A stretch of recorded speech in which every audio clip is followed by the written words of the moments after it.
టాలీవుడ్ సినీ కార్మికుల సమ్మె 6వ రోజుకు చేరింది. వేతనాల పెంపు దగ్గర మొదలైన సంక్షోభం ఇప్పుడు కొత్త కండిషన్లు పుట్టుకొచ్చేదాకా కొనసాగుతోంది. ఇగో సమస్యలతో ఇది ఇప్పుడు చిక్కుముడిగా మారింది. 30% జీతం పెంపు దగ్గర పడ్డ మెలిక మరింత బిగుసుకుంటుంది తప్ప వెనక్కి తగ్గటం లేదు. అయితే దీనికి సంబంధించిన వివరాలు మా కరెస్పాండెంట్ రవీందర్ని అడిగి తెలుసుకుందాం. రవీందర్, 30% వేతనాల పెంపుతో మొదలైన వివాదం ఇప్పుడు ఎక్కడికి వచ్చింది? ఫెడరేషన్ యూనియన్ డిమాండ్ చేస్తున్న 30% వేతనాల పెంపు ఏదైతే ఉందో దాన్ని అంగీకరించడానికి ఫిలిం ఛాంబర్ ఏమాత్రం సుముఖంగా లేదనేది మొదటి అంశం. ప్రస్తుతానికి చర్చలు జరపడానికి పెద్దలు ప్రయత్నిస్తున్నప్పటికీ రెండు వర్గాలు పట్టుదల మీద ఉండడంతో ప్రస్తుతానికి అంటే మధ్య మార్గంగా దీన్ని ఎలా సాల్వ్ చేయాలనే దాని మీద ఒక అండర్స్టాండింగ్ కి రాలేకపోతున్నారు. నిన్న మొన్న జరిగిన చర్చల్లో ప్రొడ్యూసర్లు చిరంజీవిని బాలకృష్ణ సైతం కలిశారు. వాళ్ళు వ్యక్తం చేసిన అభిప్రాయం కూడా ఏంటంటే ఒక 2-3 రోజులు వేచి చూద్దాం, తర్వాత పరిస్థితిని బట్టి ఎలాంటి నిర్ణయం తీసుకోవాలనేది మనం చూద్దాం అనేది వాళ్ళు చెప్పారు. ఈలోగా జరిగిన పరిణామాలు ఏంటంటే, ఒకటి, people's media factory TG Vishwaprasad గారు నాకు రోజు ₹1 కోటి నష్టం వస్తోంది షూటింగ్స్ ఆపడం వల్ల అని కేసు వేయడం మొదటి మలుపు. దానికి ధీటుగా ఫెడరేషన్ స్పందిస్తూ మేము న్యాయబద్ధంగా అడిగిన కోరికలకు మీరు ఇలా కోర్టు కేసులు పెట్టడం న్యాయం కాదనేది వాళ్ళు ధీటుగా వాళ్ళు బదిలిస్తున్నారు. లీగల్ గా వాళ్ళు ఎలాంటి చర్యలు తీసుకోబోతున్నారనేది ఇంకా ప్రస్తుతానికి సమాచారం లేదు. ఇప్పటికైతే షూటింగ్స్ ఏవి జరగట్లేదు. నిన్న ఫిలిం ఛాంబర్ నుంచి వచ్చిన ఆదేశాల ప్రకారం అన్ని ఆపేశారు. తదుపరి తాముగా చెప్పే వరకు ఎవరు కూడా ఫెడరేషన్ తో వర్క్ చేయించుకోవడం కానీ లేదా బయట నుంచి యూనిట్స్ ని తీసుకొచ్చి పని చేయించుకోవడం కానీ ఏవి చేయొద్దంటూ ఆదేశాలు అయితే జారీ అయ్యాయి. అయితే దీనికి ముందల మనం చూస్తే గనక ఈ సమస్య ఉత్పన్నమైన మొదట్లోనే ఒక 5% వరకు అయితే పెంచగలము, అంతేగాని అంతకు మించి పెంచలేమని చెప్పటం ఇవన్నీ కూడా జరిగాయి కదా. అంటే ఇంకా ప్రతిపాదన అయితే అది 5%, 10% అనే ప్రతిపాదన నిర్మాతల వైపు నుంచి ఎంత వెళ్ళింది అనేది ఇంకా బయటికి చెప్పట్లేదు. అంతర్గతంగా వినిపిస్తున్నది అయితే 5 నుంచి 10% వరకు నిర్మాతలు సానుకూలంగానే ఉన్నారు. కాకపోతే చిన్న నిర్మాతలు ఎవరైతే ఉన్నారో మాకు ఈ పెంపు భారంగా మారుతుందనేది వాళ్ళు చెప్తున్నమాట. సో అగ్ర నిర్మాతలు ఒప్పుకున్నా ఈ చిన్న ప్రొడ్యూసర్ల నుంచి వ్యతిరేకత వచ్చే అవకాశం అయితే ఉంది. అయితే మరోవైపు అసలు యూనియన్లు వద్దు అంటే యూనియన్స్ నుంచి కాకుండా నార్మల్గా మేము బయట నుంచి తెచ్చుకుంటాము, యూనియన్స్ అనేవే వద్దు అని కూడా అన్నారు కదా. అన్నారు. అన్న ప్రకారం వీళ్ళు టాలీవుడ్ తరఫున ఒక నోటిఫికేషన్ కూడా అఫీషియల్ గా రిలీజ్ చేసి ఉద్యోగాల కోసం అభ్యర్థులను కూడా పిలిచడం జరిగింది. సుమారుగా కొన్ని వేల అప్లికేషన్లు ఒక్కో విభాగానికి కూడా వచ్చేసాయి. ఇప్పుడు ఈ ఫిలిం ఛాంబర్ తరఫున ఎవరైతే ఉన్నారో వీళ్ళు ఈ రిక్రూట్మెంట్స్ నిజంగా చేస్తారా, లేకపోతే అది ప్రకటన దగ్గరే ఆగిపోతుందా, లేదు అంటే యూనియన్ పెద్దలు దీనికి సంబంధించి ఎలా స్పందిస్తారనేది ఆసక్తికరంగా ఉంది. అయితే మరోవైపు 24 క్రాఫ్ట్స్ వాళ్ళు కూడా సమ్మెకు దిగారు. అంటే దానికి సంబంధించి నిర్ణయం తీసుకుంటూ కూడా ఒక 3 అంటే మరలా కూడా ఆదేశాలు వచ్చేంత వరకు షూట్లు స్టార్ట్ చేయొద్దని చెప్పడం జరిగింది. మరి ఈ మధ్యలో వీళ్ళ నుంచి వచ్చే ప్రతిపాదనలు పరిశీలించే అవకాశం ఉందా? సానుకూలంగా వీళ్ళకి తగ్గట్లుగా చర్చలు జరిపే అవకాశం ఉందా? ఎందుకంటే అప్పటి వరకు ఎవరు కూడా చర్చలు కూడా జరపొద్దని చెప్పారు. వీళ్ళతో చర్చలు జరిగే అవకాశాలు ఉన్నవి నిన్నటితో కొంచెం దెబ్బతిన్నాయని చెప్పాలి. ఎందుకంటే ఆ ఫిలిం ఛాంబర్ ఏదైతే ప్రెస్ నోట్ రిలీజ్ చేసిందో దాంట్లో చాలా స్పష్టంగా ఫెడరేషన్ యూనియన్ తో మేము ఎట్టి పరిస్థితుల్లో చర్చలు జరపబోము, వాళ్ళు ఏకపక్షంగా డిమాండ్ చేస్తున్నందుకు మేము ప్రస్తుతానికి దీన్ని అంగీకరించట్లేదు కాబట్టి మీటింగ్స్ కూడా ఏవి ఉండవు అనే తరహాలో సంకేతం ఇచ్చారు. ఇప్పుడు ఎవరో ఒకరు మధ్యవర్తిత్వం తీసుకొని రెండు వర్గాలని కూర్చోపెట్టి ఏదైనా పరిష్కారం దిశగా చొరవ తీసుకుంటే తప్ప ఇది ముందుకెళ్లేలా లేదు. ఇంకో ముఖ్యమైన విషయం ఏంటంటే, దిల్ రాజుతో కోమటిరెడ్డి వెంకటరెడ్డి గారు సమావేశమయ్యారు నిన్న, ఆ తెలంగాణ సినిమాటోగ్రఫిక్ మినిస్టర్. సో వాళ్ళిద్దరి మధ్య ఏం జరిగింది అనే వివరాలు ఇంకా బయటకు రావాల్సి ఉంది. అండ్ మరొకటి ఏంటంటే, నిర్మాతలు చిరంజీవితో అదేవిధంగా బాలకృష్ణతో వీళ్ళతో భేటీ అయిన టైంలో ఏం మాట్లాడటం జరిగింది? చిరంజీవితో భేటీ విషయంలో నిర్మాతలు తమ వైపు సాధక బాధలు చెప్పుకున్నారు. తర్వాత ఫెడరేషన్ డిమాండ్ చేస్తున్న 30% పెంపు గురించి కూడా చెప్పుకున్నారు. చిరంజీవి చెప్పింది ఏంటంటే, మీ వైపు వర్షన్ నాకు వినిపించారు, నాకు అన్ని అర్థమవుతున్నాయి, నేను ఫెడరేషన్ వాళ్ళ వైపు సమస్యలు కూడా వినాలి కాబట్టి అది జరిగాక మనం ఒక నిర్ణయానికి వద్దామని చిరంజీవి అన్నారు. కానీ ఫెడరేషన్ ఎంప్లాయీస్ ఇప్పటిదాకా చిరంజీవిని కలిసినట్టు కానీ చిరంజీవి వాళ్ళని పిలిచినట్టు కానీ ఎలాంటి ఆధారాలు లేవు. కాబట్టి ఇది కొంచెం సమయం తీసుకునేలాగే ఉంది. అంటే 3-4 రోజులని ఏదైతే బయట ప్రచారం జరుగుతోందో అది ఇంకొంచెం ఎక్కువ టైం తీసుకునేలాగే ఉన్నారు. అంటే బాలకృష్ణ దగ్గర కూడా ఇదే అంశాలను నిర్మాతలు ప్రస్తావించారా? అవునండి, చిరంజీవి దగ్గర ఏదైతే చర్చ జరిగిందో, ఏవైతే పాయింట్స్ డిస్కషన్ లోకి వచ్చాయో అచ్చంగా అవే బాలకృష్ణ దగ్గర కూడా జరిగాయి. ఆయన కూడా ఇంచుమించు అదే మాట అన్నారు, వేచి చూద్దాం 2-3 రోజులు అనేది. ఇక్కడ సమస్య ఏంటంటే ఒకప్పుడు దాసరి నారాయణరావు గారి లాగా సాధికారికంగా పెద్దరికం తీసుకునే వ్యక్తి ఎవరూ లేరు ఇండస్ట్రీలో. అది సమస్యగా మారింది. అంటే ఒకరు చెప్తే మాట వినే పరిస్థితిలో ఇప్పుడు ఎవరూ లేరు. అది చిరంజీవి కావచ్చు, బాలకృష్ణ కావచ్చు, ఇంకో అగ్ర హీరో ఎవరైనా కావచ్చు, నేను పెద్దగా ఉంటాను, నేను ముందుండి నడిపిస్తాను అనే చొరవ వీళ్ళు ఎవరు తీసుకోవట్లేదు. ఓకే, కేవలం సీనియర్ హీరోలు కాబట్టి వీళ్ళు నిర్మాతలు కలిశారు తప్పించి వాళ్లకు అధికారికంగా పదవి కానీ, హోదా కానీ, లేదా పెద్దరికం చూపించే చొరవ కానీ ఏవీ లేకపోవడం మనం ఇక్కడ గమనించాలి.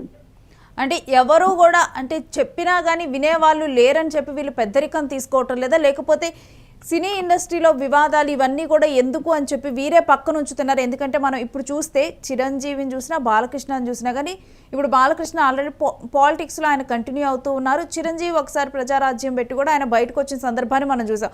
ఇలా పాలిటిక్స్ చూసిన వీళ్ళు ఇక సినీ ఇండస్ట్రీలో కూడా ఇంకా మరలా కూడా ఈ వివాదాలను కూడా నెత్తిని వేసుకోదలుచుకోలేదు, అందుకే పక్కన ఉంటున్నారు అనుకోవచ్చు కామ్గా. ఒక రకంగా అది కూడా అనుకోవచ్చు. దీనికి నిజానికి ఈ వివాదానికి ప్రత్యక్ష రాజకీయాలకి ఎలాంటి సంబంధం లేదు. కాకపోతే ఏంటంటే ఇప్పుడు చిరంజీవి, బాలకృష్ణ ఇలాంటి అగ్ర హీరోలకు వచ్చిన సమస్య ఏంటంటే మేము ఇప్పుడు అన్ని వర్గాల్లో ఉన్నాం, అందరి వాళ్ళలా ఉన్నాం. ఇప్పుడు ఒకరికే ఒత్తాస పలికితే ఇంకొక వర్గం నుంచి వ్యతిరేకత రావచ్చు అనే ఒక చిన్న అభద్రతా భావం వీళ్ళలో ఉండొచ్చు. ఇప్పుడు నిర్మాతలకు మద్దతు ఇస్తే ఫెడరేషన్ వాళ్ళకి కోపం వస్తుంది, ఆ ఫెడరేషన్ వాళ్ళకు మద్దతు ఇస్తే నిర్మాతల దగ్గర ఇబ్బంది వస్తుంది. సో వీళ్ళు పోనీ మేము చెప్పింది మీరు పాటించండి అని చిరంజీవి గాని బాలకృష్ణ గాని చెప్తే వినే పరిస్థితిలో వాళ్ళు కూడా లేరు. కాబట్టి ఇది కొంచెం జటిలంగానే ఉంది. ఈ చిక్కుముడి విప్పడం అనేది ఎలా అనేది చాలా అంతర్మదనం అయితే జరుగుతోంది. ఇంకా సినిమాటోగ్రఫీ మంత్రి దీంట్లో కలగజేసుకోవాలంటారా? ఎందుకంటే సినీ పెద్దలు ఎవరి మాట కూడా ఇక్కడ అంతగా గతంలో చెల్లుబాటు అయిన విధంగా కూడా ఇప్పుడు చెల్లుబాటు అయ్యేలా లేదు. అంటే సినిమాటోగ్రఫీ మినిస్టర్ ఇప్పుడు కోమటిరెడ్డి వెంకటరెడ్డి గారు ఏదైతే దిల్ రాజుతో చర్చలు జరిపారో, ఇప్పుడు కోమటిరెడ్డి గారు చెప్పడం ఏంటంటే మనం పెద్ద సినిమాలకు మీరు రేట్లు పెంచుకుంటున్నారు, బడ్జెట్లు పెడుతున్నారు, ఇంత ఖర్చు పెడుతున్నారు, మరి మీకు వేతనాలు పెంచడంలో ఇబ్బంది ఏంటి, అడుగుతోంది కార్మికులే కదా అనేది మంత్రి గారు వినిపిస్తున్న వర్షన్. ఇప్పుడు దిల్ రాజు గారు ఫిలిం ఛాంబర్ ఎఫ్డిసి చైర్మన్ గా ఆయన ప్రభుత్వం తరఫున ఉన్నారు కాబట్టి ఆయన ఇప్పుడు ఇండస్ట్రీ తరఫున ఎలా మాట్లాడతారు, ఎలా వకాలతా పుచ్చుకుంటారు అనేది కూడా కొంచెం ఆసక్తికరంగానే ఉంది. ఎందుకంటే మంత్రి గారు కార్మికుల వైపు ఉన్నారు, దిల్ రాజు గారు ఇండస్ట్రీ వైపు ఉండాలి. సో వీళ్ళిద్దరు కలిసి ఎలాంటి అభిప్రాయానికి వస్తారనేది మనకు 1-2 రోజుల్లో తెలియవచ్చు. అంటే ఇప్పుడు మనం చూస్తే ముఖ్యంగా కూడా ఇక్కడ నష్టపోతుంది ఎవరంటే ఇప్పటికి ఆల్రెడీ కూడా సినిమా షూటింగ్లు ఫిక్స్ చేసుకొని డేట్స్ ఫిక్స్ చేసుకున్న వాళ్ళు నష్టపోతూ ఉన్నారు నిర్మాతలు ఇక్కడ. అంటే ప్రెసెంట్ అంటే కార్మికులు వాళ్ళు కూడా వేతనాలు ఇప్పుడు ఈ టైంలో వాళ్ళకి వేతనాలు ఉండవు, అది పక్కన పెడితే ఇప్పుడు ఆల్రెడీ కూడా ఇచ్చిన అడ్వాన్సులకి వీళ్ళు వర్క్ చేయించుకోలేకపోతున్నారు. కాబట్టి ఈ టైంలో అంటే దీనికి సంబంధించి అంటే వాళ్ళ యాక్టర్స్ పే చేసింది కానీ లేకపోతే వాళ్ళ కాల్ షీట్లు క్యాన్సిల్ చేసి ఆ మనీ వీటికి సంబంధించి ఏమైనా డెసిషన్ తీసుకునే ఛాన్స్ ఉందా నిర్మాతలకి నష్టం రాకుండా? కానీ ఇప్పటికిప్పుడు నిర్మాతలకు నష్టం రాకుండా పరిష్కారం చేసే అవకాశం అయితే లేదు. ఎందుకంటే ఇప్పుడు ఆగిపోయిన షూటింగ్లకు సంబంధించి కొన్ని కోట్ల రూపాయల నష్టం అయితే రోజు వాటిల్లుతోంది. దాదాపుగా ఒక్క హైదరాబాద్ లోనే 30కి పైగా సినిమాలు చిత్రీకరణ దశలో ఉన్నాయి. అవన్నీ ఆగిపోవడం వల్ల 2 వర్గాలు దెబ్బతింటున్నాయి. కార్మికులకు వాళ్ళ జీతాలు అందట్లేదు, ఇటువైపు నిర్మాతలకు రోజువారీ ఖర్చులు, ఆర్టిస్టుల కాల్ షీట్లకు సంబంధించిన పేమెంట్లు ఇవన్నీ కూడా వాళ్ళన్నీ భరించాల్సి వస్తోంది.